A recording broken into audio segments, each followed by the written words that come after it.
What do they want? People around the world have been asking themselves this question since the first day of the full-scale invasion. The purpose of the war in Ukraine still remains a mystery for civilized countries with a sober lifestyle. Establishing full control over the Donbass and the south of Ukraine, establishing the land corridor to the Crimea, and the impact on vital objects of the Ukrainian economy. These are the main goals of the second phase of the so-called Russian special operation in Ukraine. This was stated by the commander of the Central Military District of Russia, Rustam Minikayev. He says the second phase began a few days ago. Meanwhile, the Kremlin knows nothing about it. They say it is better not to comment. And this is understandable, because compilation of statements of Moscow officials since February 24th rather looks like a story of mental disorder. First announcement of his goals Putin made at night on February 24th. Shortly afterwards, Russian missiles hit Ukrainian cities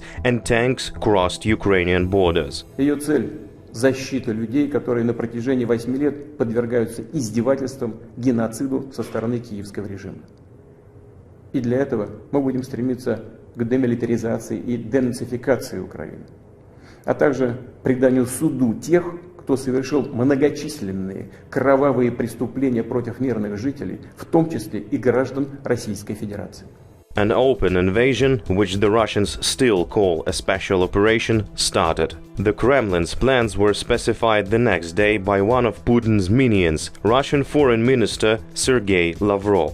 Президент Путин принял решение о проведении специальной военной операции по демилитаризации и денацификации Украины, с тем, чтобы, освободившись от этого гнета, украинцы сами свободно могли бы определить свое будущее. Not just specified, but openly shifted the emphasis. Russians have spoken about denazification hundreds of times, at meetings in the Kremlin, on TV, on the streets. Ask any Russian why Russia started the war. They will tell you something like this. Вот эта падаль нацистская, вы теперь спрашиваете, что мы с ним будем делать? Вольнем. И спрашивать не будем. И все, что там с этим связано.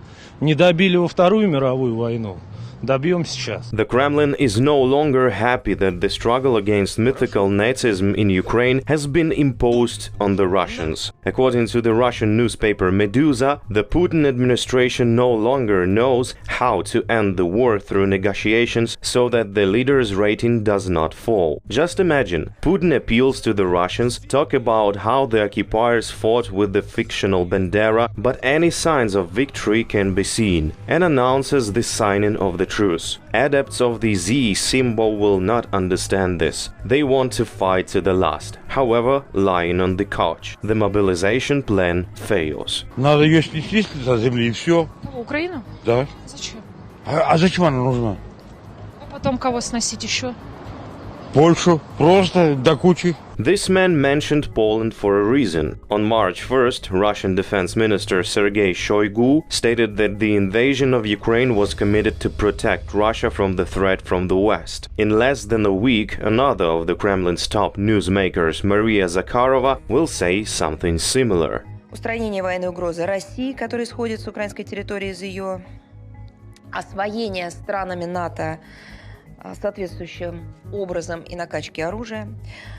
В ее задачи не входит ни оккупация Украины, ни разрушение ее государственности, ни свержение действующей власти. Она не направлена против мирного населения. In other words, the Kremlin speakers do not control what they say. While Putin is mumbling about demilitarization, his puppets have already confirmed this demilitarization. And even more, seeing that their savage troops had done, the Kremlin immediately denied its involvement. Remember of Bucha and Irpin with hundreds of murdered people with their hands tied and their heads shot. Or Borodyanka with dozens of civilians perished in the rubble. Don't forget about Mariupol. It's still impossible to count the victims there. After all these atrocities, on March 29, the Kremlin declared that the first phase of the so-called special operation had been completed. В целом основные задачи первого этапа операции выполнены.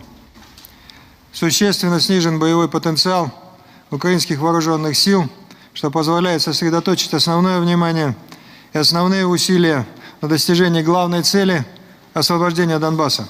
Well, now the main goal is the liberation of Donbass. Probably the Russians decided that Ukraine is already sufficiently demilitarized and denazified. After all, Shoigu no longer mentions these two goals of the invasion, or maybe he just forgot that the Russians declared it as the main purpose of the so-called special operation. Probably it was time to announce new goals. On April 7th, Putin's spokesman Dmitry Peskov took over the baton. Just imagine a situation when a member of NATO, Ukraine, thinking about returning of Crimea, attacks Russia and attacks Russian Crimea, and using an Article number 5 of NATO Charter, NATO countries possessing nukes will have to defend Ukraine. Yeah. It should be a third world war.